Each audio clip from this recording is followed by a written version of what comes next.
Bonjour, vidéo 35B, toujours dans la série sur les accessoires, le trépied. Alors, le trépied, c'est quelque chose...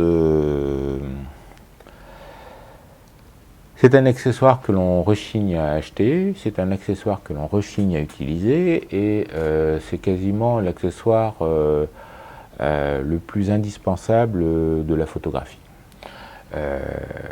Après, enfin le plus indispensable, après ceux que j'ai présentés dans la vidéo 35A, c'est-à-dire la sangle, les bouchons, choses comme ça, parce que la sangle, les bouchons, ça va servir dans la photo de tous les jours, dans la photo que l'on va faire en plein jour, en voyage, et ainsi de suite,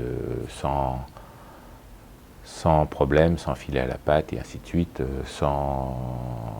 enfin la photo de tous les jours, je ne sais pas comment dire ça autrement.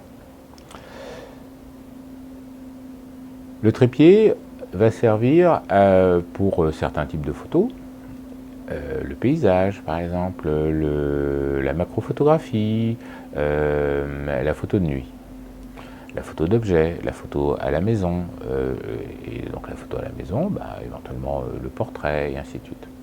Parce que, bon, faut pas se leurrer, le trépied est une boule de pu à transporter. Voilà. C'est gros, c'est lourd.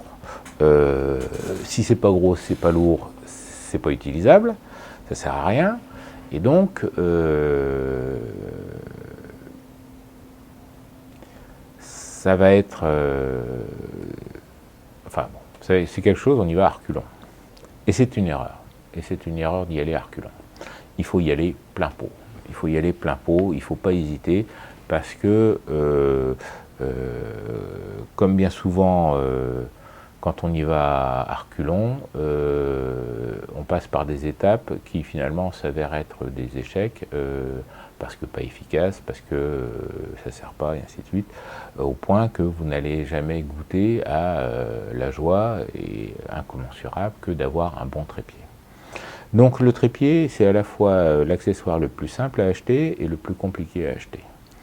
Et je vais m'expliquer là-dessus. Alors c'est le plus simple à acheter parce que quand vous avez... moi je fais de la photo depuis 1981, donc on est en 2019, donc ça fait 38 ans, voilà. Des trépieds, j'étais comme vous. Et moi, il n'y avait pas Internet à l'époque, en 1981, il n'y avait pas Internet, il y avait à peine le Minitel. Bon.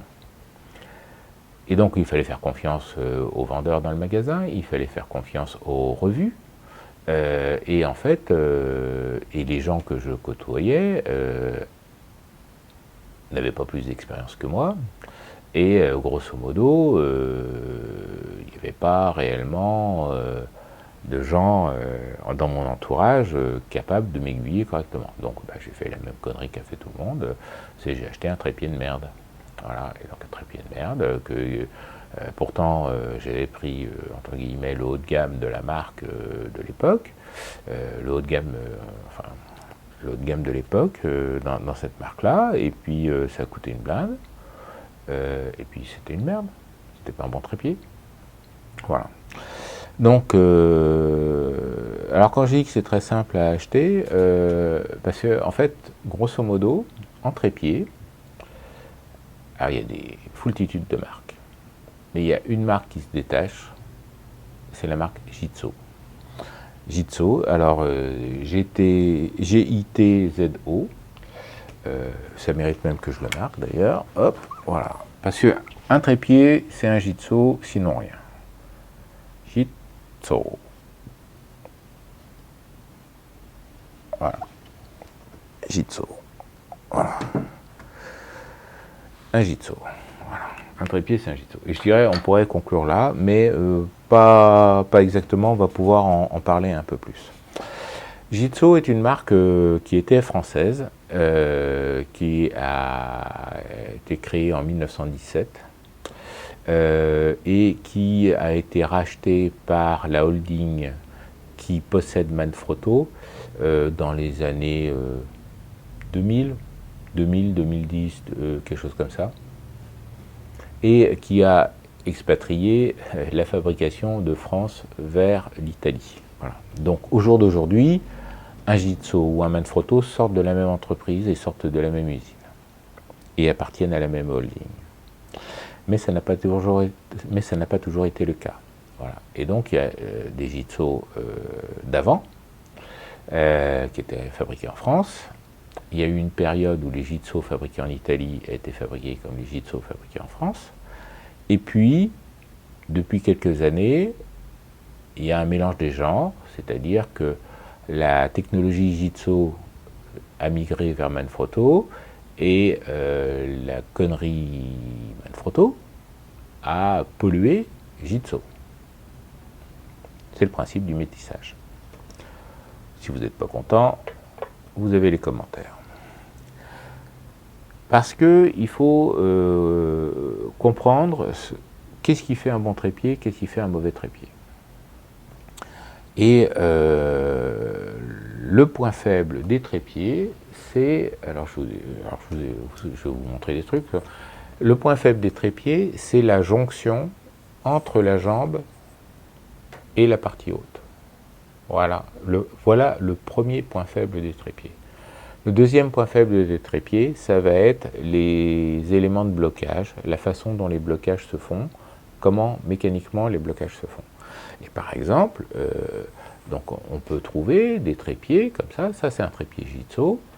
Alors les trépieds Jitsu, en fonction de la couleur qu'il y a sur la magnifique couleur qu'il y a sur le truc, en fonction des bagues, de la couleur des bagues qu'il y a là, on peut les dater. Voilà.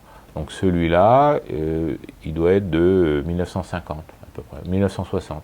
Voilà. J'ai trouvé ça dans une brocante. Je m'en sers très régulièrement. Je m'en sers pour le tir, pour mettre ma lunette de visée pour regarder mes impacts à 200 mètres. Voilà. Mais j'ai exactement le même trépied qui est sous l'appareil qui est en train de me filmer. Parce que, je vais dire une saloperie comme ça, on trouve ça en brocante pour 20 €. Pour 20 €. J'ai payé ce trépied Jitsu 20 €. Et c'est un Jitsu. Voilà. Et vous voyez, bon, quand vous voyez l'image qui pop, c'est l'autofocus qui merdoie.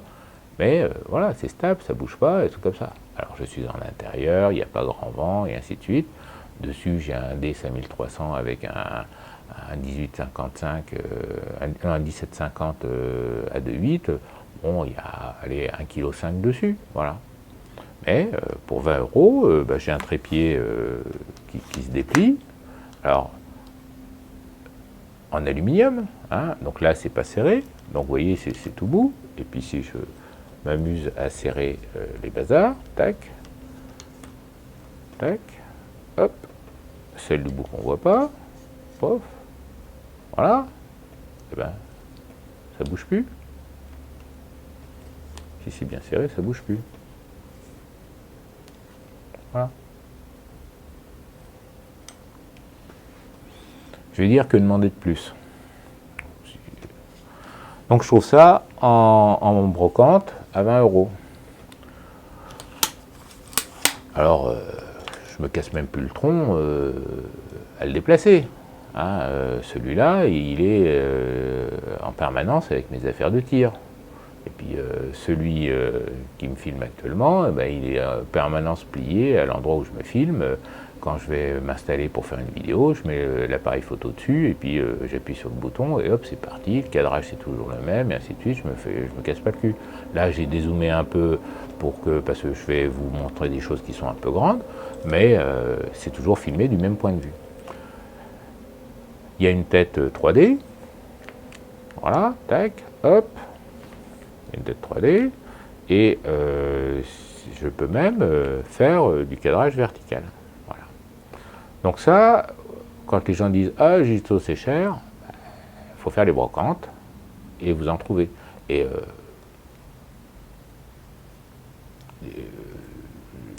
j'en ai croisé des dizaines. Hein. Voilà, donc on trouve le modèle que l'on veut, on trouve assez facilement le modèle que l'on veut. Voilà. C'est le trépied dont je me sers pour le tir. Donc dessus, je fixe une lunette. Et alors, ce qu'il faut faire attention, c'est qu'il soit livré avec le petit boulon Jitso, bien sûr, qui va bien dessus. Donc moi, il se trouve que je suis pour ma lunette. Alors, oui, ça, je peux en parler maintenant. Il y a deux types de filetage en photo.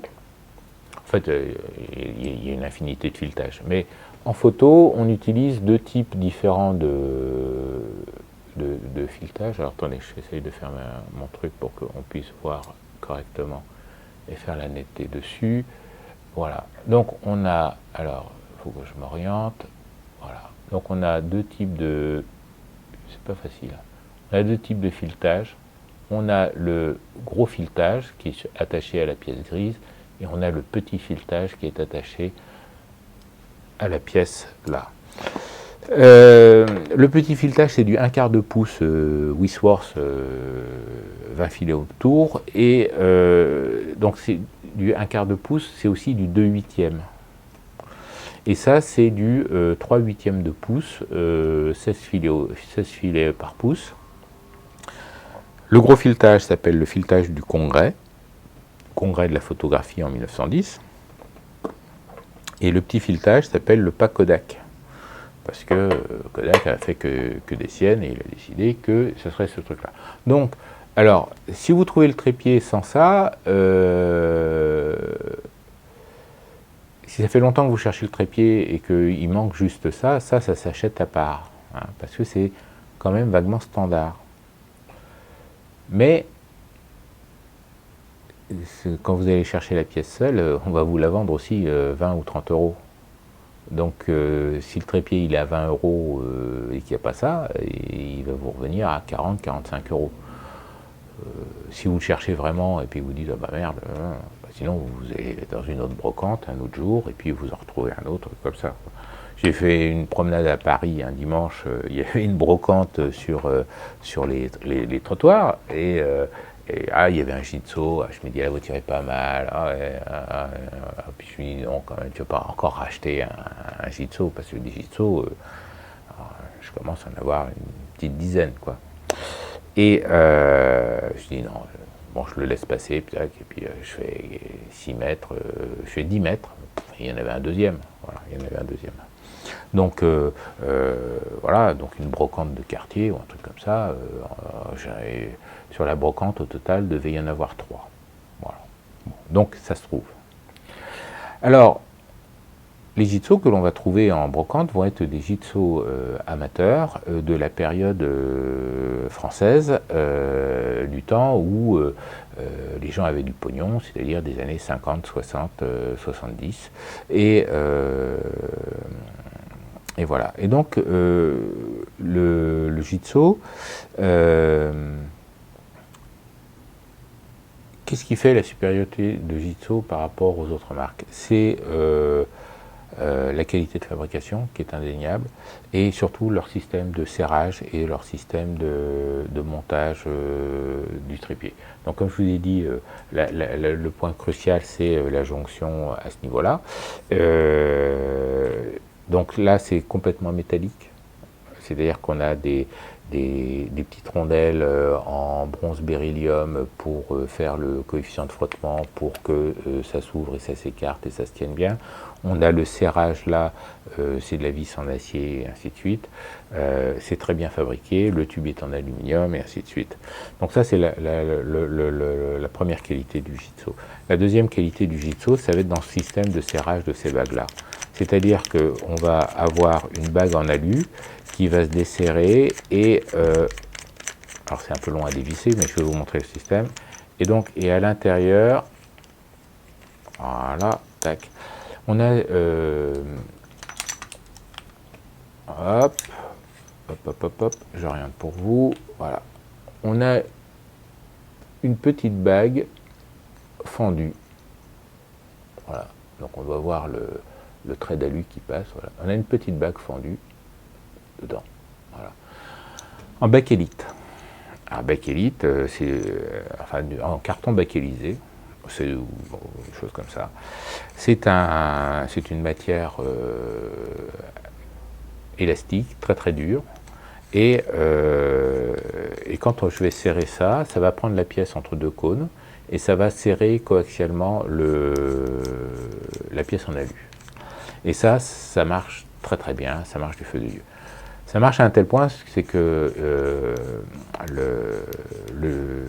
en cas de forte variation de température entre le moment où vous l'avez serré et le moment où vous voulez le desserrer, bah, vous ne pouvez pas le desserrer tellement ça serre fort.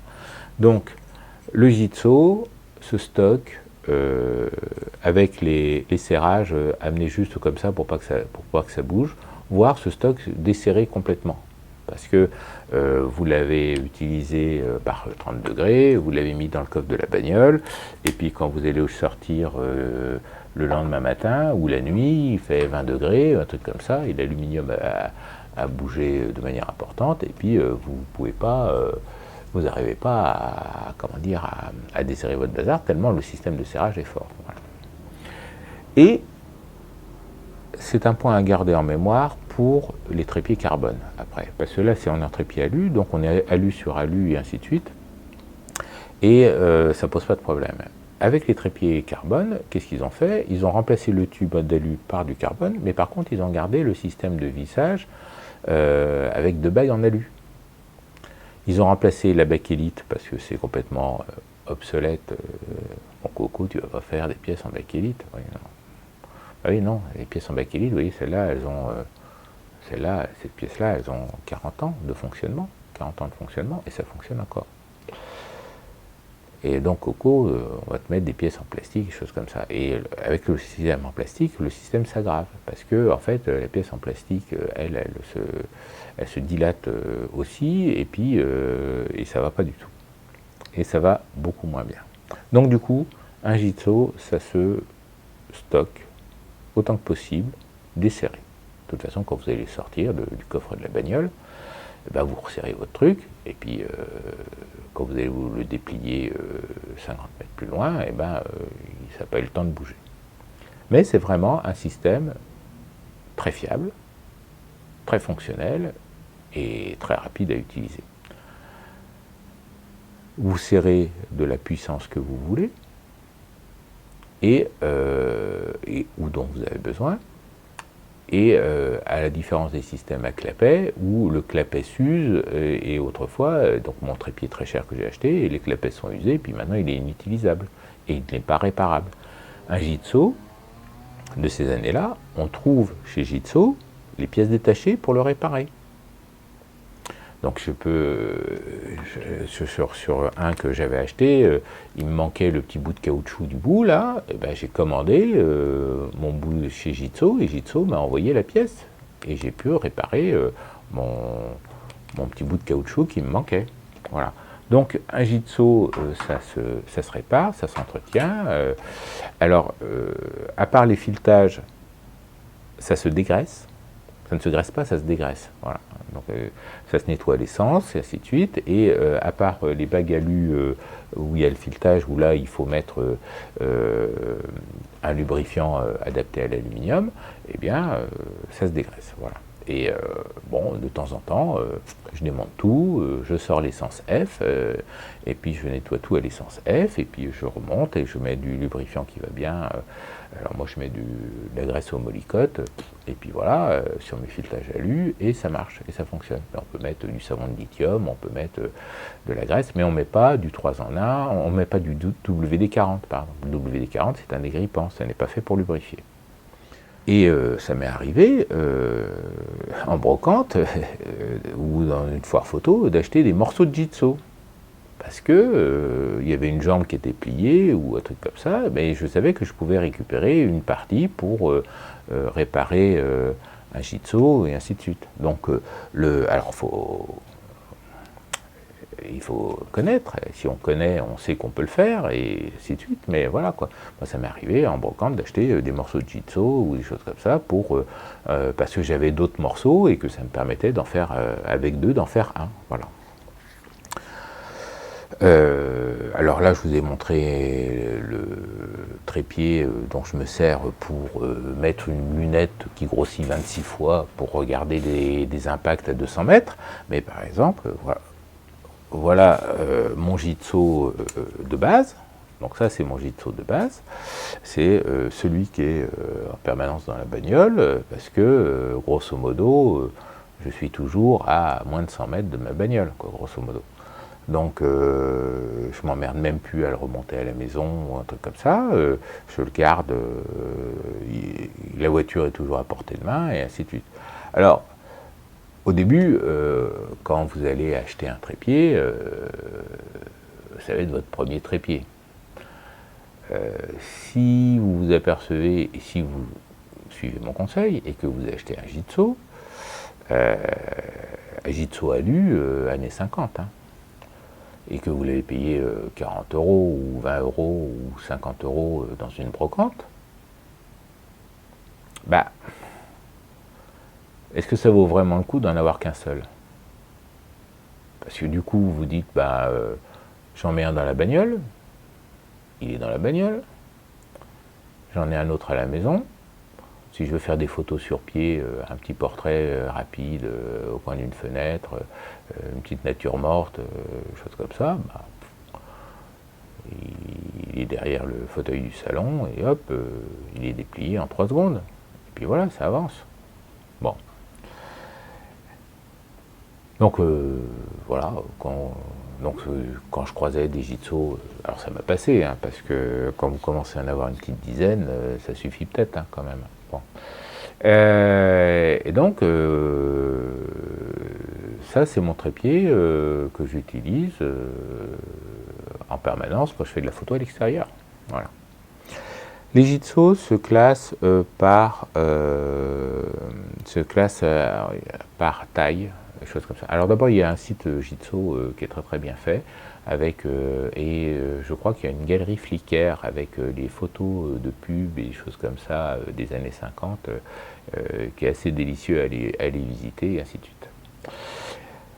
Donc chez Jitso, il y a différents modèles, bien sûr, et et donc les modèles sont classés en fonction de la taille du plus gros élément de section. Voilà. Et donc, dans la référence, alors, il y a l'autofocus 6 bar, et dans la référence que l'on avait, il y avait la taille qui correspondait au plus gros diamètre de section, et puis après il y a un numéro, mais le numéro qui suit derrière n'est pas construit, ça n'est pas une nomenclature, truc comme ça, qui permettrait de dire que c'est un taille 4, 3 sections, 1,50 m, vous voyez ce que je veux dire. C'est pas construit comme ça. Voilà. Mais par exemple, ceci est un Jitso 410. Voilà. C'est une taille 4, parce que ça correspond au diamètre taille 4. Donc on va jusqu'à la taille 8. Enfin, je connais des Jitso jusqu'à la référence 810. Voilà. Il y a 810, 710, 710, 610, 515. 510, il doit exister aussi, hein, mais je ne connais pas tout le catalogue par cœur. Et 410, et puis il y a peut-être 310, 210, 110, et ainsi de suite. Et donc, ça c'est la taille 4 à cause du diamètre de ça. Je le repose. Celui-ci, c'est une taille différente, ça doit être une taille 2. Voilà, ça doit être une taille 2 parce que le diamètre est plus petit. Bien sûr, comme c'est un 3 sections, 1, 2, 3, 4 sections, c'est un 4 sections. Le diamètre de l'extrémité est tout petit, petit, petit. D'accord ? Alors que sur celui-là, qui est aussi un 4 sections,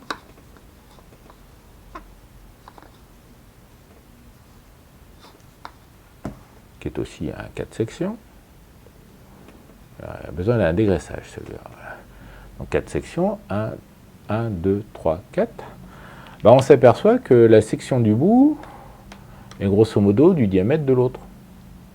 Alors bien sûr, tout ça, ça joue sur le poids total du bousin, mais ça joue bien sûr sur la rigidité globale de la jambe et sur la capacité à charger le bébé de choses plus ou moins lourdes. Et ça, c'est un trépied sur lequel je peux mettre, sur lequel Jiu-Jitsu dit que je peux mettre 8-10 kilos. En fait, on peut mettre quand même beaucoup plus. Voilà. Parce que les gens disent les trépieds carbone peuvent charger plus qu'un trépied alu.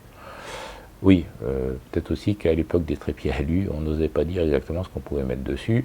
Parce que quand je vous parlais du Jiu-Jitsu 810, donc le Jiu-Jitsu 810, il doit être donné grosso modo pour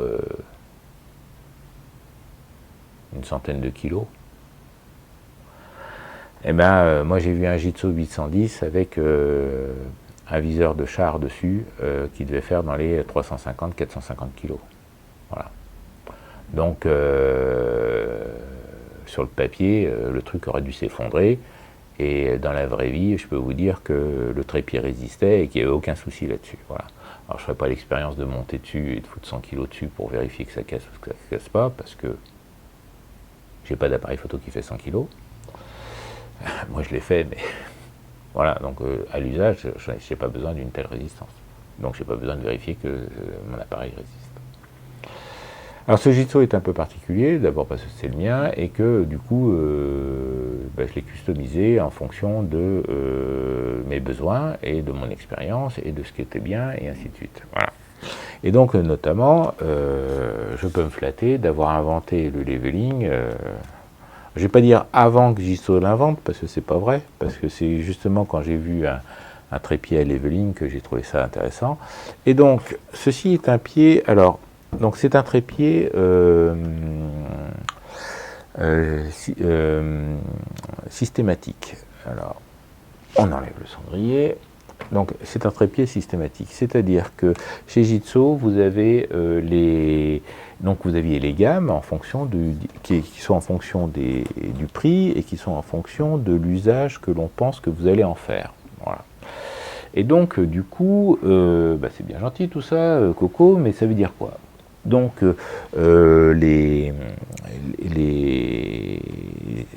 Jiu-Jitsu est une entreprise qui a eu des variations dans ses façons de nommer les choses, et ainsi de suite. Et donc, par exemple, le système de référence que je vous disais, 410 et choses comme ça, c'était plutôt vers la fin.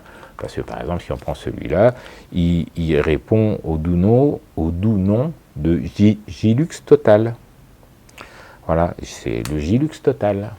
Mais l'autre, c'est un Gilux Tatalux.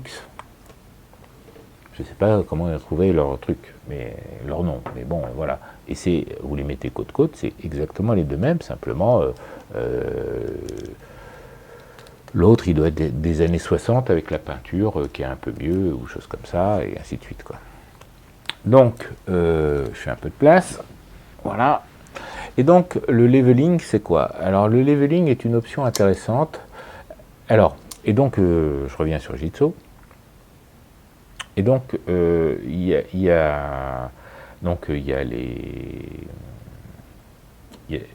quand on monte en gamme, il y avait la gamme Studex et Pro Studex. Studex, c'était du 4, ça c'est un Studex. Et il y a les Pro Studex qui étaient la taille 5. Alors la taille 5, j'en ai aussi, je ne l'ai pas amené parce que, voilà. Bon. Le Studex, c'est une taille 4. Et il est aussi systématique. Et systématique, ça c'est un truc qui est pas con du tout. Parce que, en fait, en desserrant, alors normalement c'est une clé, c'est un boulon de 12, il faut une clé de 10, vous desserrez ça, hop, et vous pouvez changer la colonne. Alors donc vous pouvez mettre une colonne à crémaillère, vous pouvez mettre une colonne rapide, ou mettre juste un plateau. Il y a aussi un autre truc qui est pas mal, alors ça je ne l'ai pas amené non plus, c'est ce qu'on appelle les bols vidéo. Donc les bols vidéo, c'est une pièce qui se met là, et puis il y a une pièce qui se met à l'intérieur qui fait une fonction de rotule, et vous avez une rotule qui va vous permettre de faire le niveau de votre trépied sur une amplitude de 5 à 10 degrés, pas plus. Ça permet juste de mettre la caméra ou des choses comme ça à niveau. Et ça, moi, c'est ce que j'ai essayé de reproduire avec ce système-là. Et donc, j'ai dessiné les pièces, et puis j'ai fait fabriquer les pièces. Et en fait, j'ai une liaison rotule. Donc, j'ai fait fabriquer la pièce qui est dessous, avec la pièce Jitso qui se monte dedans. Et puis là, donc, en fait, j'ai une liaison rotule, avec ma pièce qui se monte dedans, pouf, pouf, tac, tac, voilà, pof. Et ça me fait une liaison rotule. Et donc, bien sûr, c'est tout dimensionné, hein, comme on dirait, c'est étudiant soufflerie, et ainsi de suite. Et donc, mon bazar rentre dans le bousin. Pof, pof, pof, tac, tac, tac, voilà, hop. Et donc, du coup, je peux mettre à niveau ma colonne. Alors, je ne vous l'ai pas montré, mais j'ai un petit niveau à bulle qui me permet de mettre à niveau ma colonne.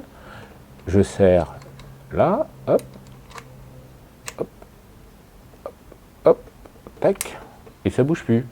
Et dans ce cas-là, maintenant, j'ai ma rotule qui est, j'ai ma rotule qui va tourner parfaitement suivant un axe vertical. C'est pour ça que je vous disais dans une autre vidéo qu'il faut faire une photo d'architecture, il faut faire attention à ce que sa colonne, en fait, que la colonne soit bien verticale pour que le plateau sur lequel on met la rotule soit parfaitement horizontal. Parce que elle va vous permettre après de vous orienter grâce à un système à 3 dimensions, suivant des directions. Si on a une colonne qui est inclinée, qui est en biais, votre rotule va réagir avec des axes qui ne vont pas être cartésiens et qui peuvent vous amener des rotations d'image quand vous allez faire un truc et donc vous énerver parce que vous n'obtiendrez pas le cadrage exactement comme vous voulez. C'est pour ça que un autre accessoire qu'on verra juste après le trépied, c'est ce qu'on appelle le niveau à bulle, qui est l'accessoire indispensable. Alors, il y a des niveaux à bulles intégrés dans les appareils photo, avec le live view, comme ça, on peut faire apparaître un horizon artificiel, c'est pas mal, mais ça aussi, c'est pas mal non plus. Et puis, tout le monde n'a pas un appareil photo avec un live view. Donc ça, c'est la fonction leveling. Alors moi, je l'ai fabriqué parce que je sais faire, et puis j'ai trouvé des artisans pour me fabriquer les pièces. Il y en a plein les pages jaunes. Ça ne m'a pas coûté très cher, hein, ça m'a pas coûté très cher, mais maintenant chez Jitso, il y a des Jitso qui ont la colonne avec le leveling qui permet d'avoir une colonne verticale. Je me suis dit que plutôt que de racheter un trépied avec ça, je me suis dit, bah tiens, je vais regarder et puis je vais faire la pièce. Et puis finalement, la pièce m'a coûté moins cher que de racheter un trépied. Et puis moi, comme ça, j'ai gardé mon trépied. Voilà. C'est par pure radinerie. Hein. J'imprimerais les billets, je me serais acheté un Jitso leveling, et puis voilà, quoi. Je ne me serais pas fait chier. Et ça, c'est ce que, alors chez Jitso, c'est ce qu'on appelle la colonne rapide, c'est-à-dire qu'on desserre le bazar et ça monte tout seul. Il n'y a pas de crémaillère, il n'y a pas de manivelle, il n'y a pas de crémaillère, choses comme ça. Il y a de très jolies, très belles crémaillères chez Jitso, j'en ai aussi, mais c'est un peu encombrant, des choses comme ça, et c'est un peu lourd, et des choses comme ça, et c'est très bien pour le studio, pour l'intérieur, et ainsi de suite, pour la macro photo, parce que là, vous pouvez régler votre cadrage pile poil avec la crémaillère, ça marche très très bien. Pour le tout venant et le paysage, la colonne rapide, ça va très très bien. Voilà. Bon, je vais reprendre mes notes pour vérifier que je n'ai rien oublié. Donc, alors peut-être l'accessoire le plus important du système, parce que si votre trépied est bien stable, bien rigide et bien comme il faut, et ben, ça vous assure des photos nettes. Voilà. Qu'est-ce qui peut faire qu'une photo soit floue? C'est que l'appareil bouge. Si l'appareil bouge pendant la prise de vue, pendant le 1/125e de seconde de l'exposition, ça va vous faire une photo floue. Voilà. C'est incontournable. Et ce qui peut faire bouger l'appareil, eh bien, ça va être notamment le mouvement du miroir, pour les réflexes à miroir optique, et le mouvement de l'obturateur. Voilà. Et puis bien sûr, le mec qui est derrière et qui appuie dessus, ou le vent qui souffle sur l'appareil photo, ou le poids lourd qui passe sur la route ou sur le pont où vous êtes. Hein. Voilà. Pour vous en convaincre, allez vous balader sur le pont des Arts, vous bougez pas, et puis dès qu'il y a un gars qui passe, boum, boum, boum, boum, boum, vous sentez le pont qui bouge. Voilà. Et sur les ponts routiers, c'est rare qu'on le ressente, mais ça arrive. Quand vous avez l'autobus qui passe à côté de vous, vous sentez le pont qui bouge. Voilà. Donc, tout ça, ça peut faire bouger. Il va de soi que le trépied, Jitsu ou pas Jitsu, s'il y a un autobus qui passe à côté et que le pont bouge, vous bougez. On est d'accord. Mais, et là où je veux en venir, c'est que tenir le boîtier, il a un propre poids et il a des pièces en mouvement qui ont elles-mêmes un propre poids. Et il faut combattre le mouvement induit par ces pièces en mouvement. Ça fait beaucoup de fois mouvement. Et ça se fait que par des rapports de masse. C'est-à-dire que à cause de ce qu'on appelle la conservation de mouvement, quand vous bougez 1 gramme vers la droite, les 3 kilos bougent vers la gauche, dans le rapport de leur masse. Donc il y en a un, il va faire 1 millimètre, admettons, et puis l'autre, il va faire 1 millième de millimètre parce qu'il est 1000 fois plus lourd. Ouais. Donc du coup, le concept même du trépied léger est une hérésie. Est une hérésie de la mécanique du point. Donc c'est pour ça que moi, je continue avec mes trépieds alu. J'ai acheté un trépied carbone pour m'en convaincre, et je vais vous montrer ça dans la suite de la vidéo, vous inquiétez pas. Mais donc, c'est pour ça que j'ai plusieurs tailles de trépieds, c'est tout simplement que j'ai des trépieds sur lesquels je mets des choses, je m'en fous que ça bouge, comme ma lunette pour regarder mes impacts, c'est un instrument visuel, donc il suffit que je la touche pas, et hop, je déploie le trépied au maximum, je grossis 26 fois, donc je vois n'importe quel tremblement de feuilles, n'importe quel risée de vent, et ainsi de suite. Mais bon, je calme le truc, je regarde, je vois mes impacts, je suis content, et donc je réussis à avoir une résolution de 5-6 mm à 200 mètres sans problème. Voilà. Pour la photo, comme j'ai des appareils photo qui peuvent être avec des grands miroirs ou des choses comme ça, je prends ça, voilà. Et je monte tous les appareils, y compris les petits télémétriques que vous avez vus dans la première vidéo, mes Leica, je les monte là-dessus, voilà, parce que je ne vais pas m'amuser à avoir un trépied pour les boîtiers de 1 kg, un trépied pour les boîtiers de 2 kg, un trépied, alors si j'ai effectivement un trépied pour les chambres de 5 à 10 kg, oui, effectivement, mais c'est parce que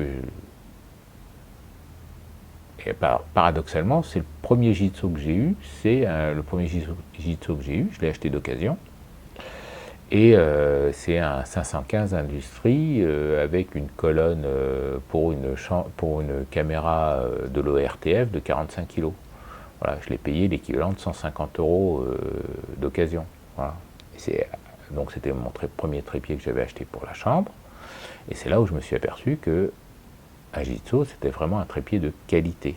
Voilà. Et après, j'en ai acheté plein d'autres. Et donc, ce Jitsu, ce 515 Industrie, avec une colonne vidéo qui est faite pour les caméras ORTF de 1950, c'était un trépied qui était fait pour une caméra qui pesait elle-même 40 kg. Ouais. Donc le trépied faisait à peu près 10 kg avec la colonne vidéo. Et voilà. Donc il était fait pour être chargé à 50-60 kg. Et quand vous prenez la documentation d'époque, ils disent bon, bah, 515 industries, on doit pouvoir mettre 25 kg dessus. Donc ce qu'ils disaient, ce qu'ils annonçaient, il y avait quand même de la marge par rapport à ce qu'on pouvait leur foutre sur la gueule sans problème et sans vergogne. Bon, on continue. Donc, donc peut-être l'accessoire le plus important du système. Et avoir un trépied qui a un poids comparable à ce que vous allez mettre dessus, parce que les pièces en mouvement qui peuvent être dedans, alors bien sûr vous allez me dire, mais oui, mais moi j'ai un mirrorless, il n'y a pas de pièces en mouvement. C'est très bien, c'est parfait. Après, le deuxième critère de choix, c'est quelle résolution optique vous voulez.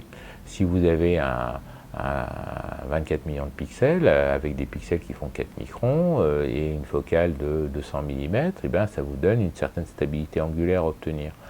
Plus votre trépied a des jambes de gros diamètre, plus il est de bonne qualité, plus vous aurez cette stabilité optique pour la netteté de vos bazars. On ne va pas se leurrer, on ne va pas se raconter des cracks. Le trépied que vous allez trouver à 20, 50, 100 euros au supermarché, en plastique, c'est de la merde. Et vous n'aurez jamais la stabilité que vous voudrez. Moi, sur les pas de tir, je vois ces genres de trépieds avec des grosses lunettes pour regarder les impacts. Et le mec, il paye ça cher. Et il paye ça cher. Alors, au début, il achète... Parce que je traîne là-dedans depuis des années. Au début, ils ont acheté les trépieds en supermarché, puis après, ils ont été acheter les trépieds à la boutique photo avant qu'elle ferme. Et puis voilà, mais à chaque fois, ils se font beurrer l'arrêt par le vendeur, et puis le mec, il vend ce qu'il a en boutique, il vend sur quoi il a de la marge, il vend comme ça. Il ne pense pas que le besoin du mec, c'est un Jitsu. Et le mec, il ne sait pas non plus qu'il a besoin d'un Jitsu. Et il n'est pas prêt à mettre le prix neuf d'un Jitsu, parce qu'un Jitsu comme ça, c'est 1000 à 1500 euros en neuf. Hein, et en version carbone, c'est à peu près ce prix-là. Donc, on est en train de parler, moi ce que j'essaye de vous vendre, c'est faites les brocantes pour acheter des trépieds dans cet état-là, et les payer moins de 100 euros, parce que c'est ça qu'il faut. Et vous pouvez aussi l'acheter neuf. La peinture sera plus belle, ok, et vous allez payer ça entre 1000 euros et 2500 euros. Voilà. Un Jitsu taille 5 en carbone, c'est 2500 euros, sans la tête. Voilà. Donc c'est pas de la merde ce que je vous présente quand même. Et celui-là, j'ai dû le payer 60 euros ou une connerie comme ça. Donc le point faible, c'est la jonction là-haut, entre la jambe et la colonne. Et tous les trépieds de merde qu'on met collègues de tir, choses comme ça, tiens, c'est en plastique, là, étonnamment. C'est en plastique. Parce que le plastique, c'est mou. Donc il faut que ce soit rigide. C'est en métal. Alors, l'alu. Alors les points positifs, c'est lourd. Et oui, un trépied, il faut que ce soit lourd.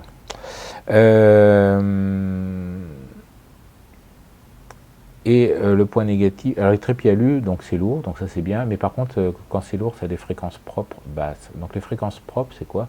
Un objet avec une géométrie qui offre plusieurs axes de symétrie va avoir des fréquences auxquelles ces axes de symétrie peuvent vibrer, et la pièce va se mettre à rentrer en résonance si on l'excite avec cette fréquence-là. Le cas typique alors moi j'ai vu ça qu'une fois dans ma vie sur un bord d'autoroute. Sur un bord d'autoroute, là il y avait des panneaux, et puis visiblement il y a des gens qui ont piqué le panneau, mais par contre le piquet, lui, il est resté là.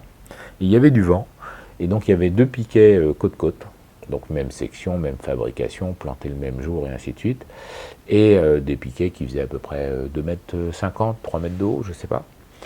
Et il y en avait un, et donc beau piquet, un genre profil carré, genre 10 cm par 20 ou quelque chose comme ça. C'était un beau profil carré. Eh bien, il y en avait un, il était excité par le vent qui soufflait dedans, il était rentré en résonance, et au sommet, l'amplitude était de 1,5 fois sa section.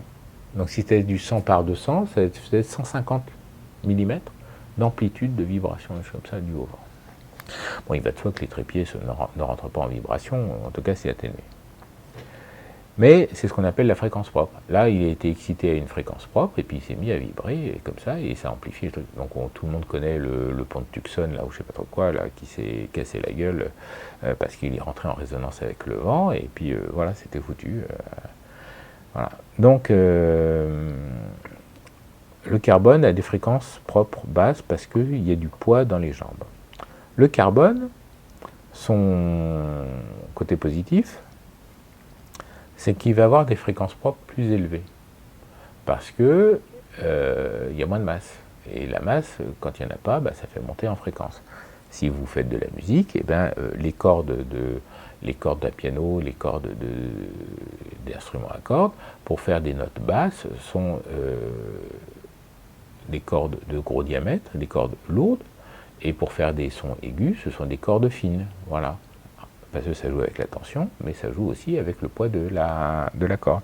Et si vous cherchez sur YouTube, il y a une vidéo où on voit comment ils fabriquent des cordes de piano à queue.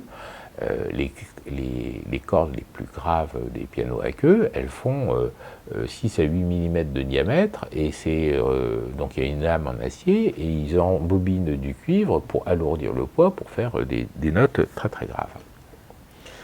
Voilà. Donc, le système de blocage des sections. Alors, donc il faut voir l'efficacité du blocage.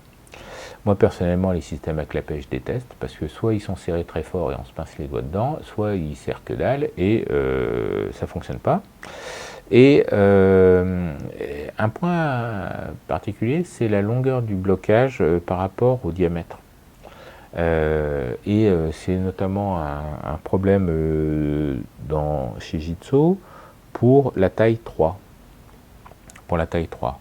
Alors j'ai un trépied taille 3 qui traîne quelque part, mais je ne sais pas où je l'ai rangé. Donc j'aurais pu vous montrer ça.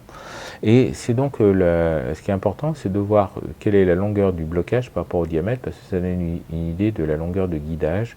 Et donc ça, c'est la rigidité de la jambe, c'est la rigidité de la colonne, et ainsi de suite. Là, je ne vais pas vous le démonter parce que c'est très long, mais la pièce en bakélite qui tient la colonne rapide, elle est haute comme ça. Donc elle fait sur 2 diamètres et demi le blocage. Et ça tient, ça fonctionne. Là, on a des bagues qui sont sur à peu près 1 diamètre de longueur, et ça fonctionne. La taille 3 où sa mère doit, c'est sur la colonne à crémaillère de la taille 3, où il y a juste un blocage en bas, et en haut, il y a le système à crémaillère. Et en fait, du coup, c'est serré que en bas et pas en haut, et c'est pas bon, et sa mère doit. Les crémaillères de taille 4 et de taille 5, qui sont les mêmes, il y a un serrage en haut et en bas, et la crémaillère est au milieu. Voilà. Donc voilà, c'est des choses à connaître, à savoir, et voilà. Et c'est marqué nulle part. C'est marqué nulle part. Jitsu ne le dit pas, ça. Il faut juste avoir vu le trépied et tester, et puis je comprends pas. Mes Jitsu plus petits, la colonne est bien rigide, les Jitsu plus gros, la colonne est bien rigide, et puis il y a la taille 3, sa mère doit. Oui, la taille 3, sa mère doit, parce qu'il y a une crémaillère, et que la crémaillère, eh ben, ils ont été obligés de mettre ça à l'endroit du blocage en haut, et donc il n'y a pas le blocage en bas. Il y a le blocage en bas, mais il n'y a pas le blocage en haut, et donc du coup, la colonne bouge comme ça, même serrée à mort. L'avantage des Jitsu, c'est entretien et maintenance possible. Alors, ce n'est pas les seuls à avoir un entretien et une maintenance possible. Si vous allez sur le site de Manfrotto, vous allez trouver des trucs qui vont vous expliquer qu'on peut nettoyer, on peut serrer la clé, et ainsi de suite. Voilà, les trépieds qui sont livrés avec une clé pour resserrer, déjà on dit qu'il y a un problème. Il y a besoin de resserrer, ça ne tient pas, il y a besoin d'une clé. Les Jitsu, oui, il y a des boulons partout. On ne vous livre pas la clé pour resserrer, parce que avant que vous ayez besoin de resserrer un boulon sur un Jitsu, ben vous aurez perdu la clé. Donc c'est pas la peine qu'on vous la donne. Alors, un accessoire qui arrive, c'est que maintenant, là, vous voyez, la colonne, il y a un trou et tout comme ça, mais maintenant dans les colonnes, ils mettent un crochet en bas pour attacher le sac photo. Et donc, là, je vais faire une petite parenthèse. Voici un autre accessoire indispensable au photographe. Ça s'appelle un sac de très grande marque. Si vous n'avez pas exactement ce modèle-là, ça ne fonctionne pas. Donc c'est un sac de course d'une qualité quand même correcte, hein, donc c'est pas le sac en plastique ou chose comme ça, mais ça fonctionnerait aussi avec le sac en plastique. Ça fonctionnerait aussi avec le sac en plastique. Mais là, l'avantage, c'est que le sac est assez grand pour mettre le sac photo dedans. Il est assez grand pour mettre des cailloux dedans. Il est assez grand pour mettre des champignons dedans. Et il est assez grand pour mettre plein de choses dedans. Et surtout, il a des sangles, des poignées assez souples pour aller dans le crochet. Ce qui n'est pas le cas de votre sac photo. Et c'est là où le truc est complètement débile. On vous fait un crochet en disant bah, t'accroches ton sac photo coco, mais le sac photo coco, il a des grosses poignées pour que ça soit confortable à la main et elle ne passe pas dans le crochet. Voilà. Donc le sac en plastique, vous aurez du mal à trouver un sac en plastique qui va tenir votre sac photo, éventuellement. Et puis, comment dire, le sac en plastique, c'est intéressant d'avoir un sac en plastique dans son sac photo pour se protéger de la pluie, par exemple. C'est pas mal. Mais ça, celui-là, il est bien parce que, d'abord, votre femme en a peut-être acheté une dizaine de ces conneries-là pour ramener ses courses. Donc vous pouvez lui en piquer un. D'ailleurs, celui-là, je ne l'ai pas acheté, je l'ai piqué dans la cuisine. Et voilà, quoi. Et voilà, et elle s'en est même pas aperçue. Hein. Elle n'a pas dit, il est où mon sac bleu hein. Vous voyez ce que je veux dire. Bon, enfin bref. Pour une fois. Et donc, et on accroche ça sous la colonne, et c'est pas mal. C'est pas mal, c'est intéressant, c'est une bonne idée. C'est une bonne idée. Et par contre, il faut faire attention parce que ça a tendance à se dévisser tout seul. Hein. Moi, j'en ai récupéré un lors d'une sortie photo. Dire tiens, j'ai trouvé ça un crochet, et ça serait pas à toi. Ah oui, merci. Puis voilà, il a revissé. Alors, maintenant, on va attaquer quelque chose de plus velu, toujours dans le domaine du trépied, hein, donc c'est toujours la vidéo 35B, qui est le choix de la tête. Alors, moi, donc on a deux types de têtes possibles. On a les têtes 3D et on a les têtes à rotule boule. Voilà, parce que tête 3D, bah oui, mais c'est une rotule. Maintenant, c'est pour ça que je précise la rotule boule. Voilà. Alors, moi, et dans les têtes 3D, on va avoir des choses différentes. On va avoir, entre guillemets, une tête 3D classique, avec un manche et des choses comme ça. Donc ça, bah là, moi, c'est ce que j'utilise là pour faire mes cadrages. Hein. Bon, ça marche très très bien. Hein. Et puis, donc on a ça. Il y a aussi ce qu'on appelle les têtes vidéo qui ont généralement que deux axes, voilà, et qui ont des systèmes d'amortissement pour avoir des mouvements fluides quand tu fais du panotage coco. Et puis,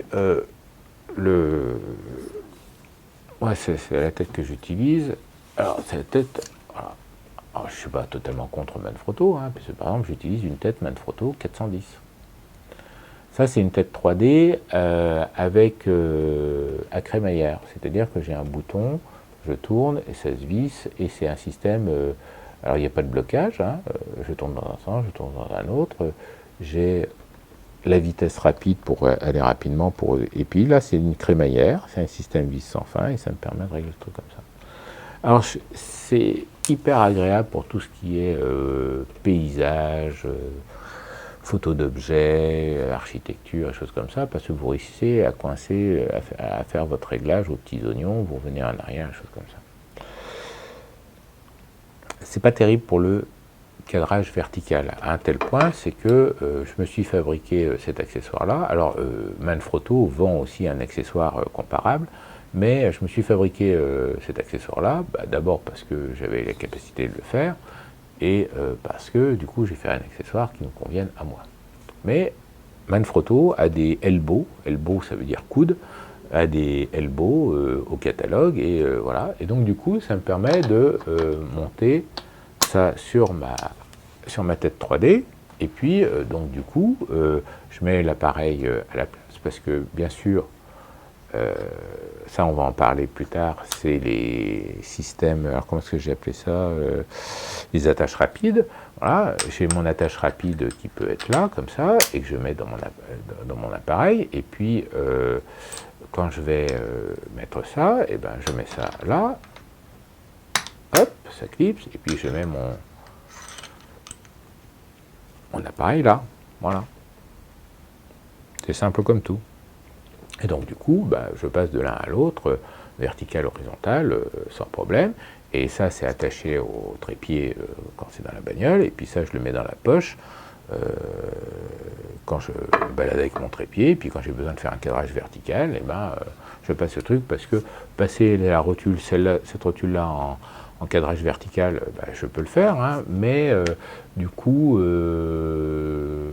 j'ai trouvé ça moins confortable et ainsi de suite. Et voilà, donc un dimanche après-midi où je m'ennuyais, j'ai bricolé ça avec un bout de fer plié, des trous, des choses comme ça. Alors si vous êtes parisien, ben, vous êtes dans la merde. Si vous êtes en appartement, vous êtes dans la merde. Mais si vous avez un endroit avec un étau, une perceuse à colonne et un tarot, et ben, voilà, vous faites votre accessoire, ou vous l'achetez, ou vous trouvez un L-bracket ou un elbow.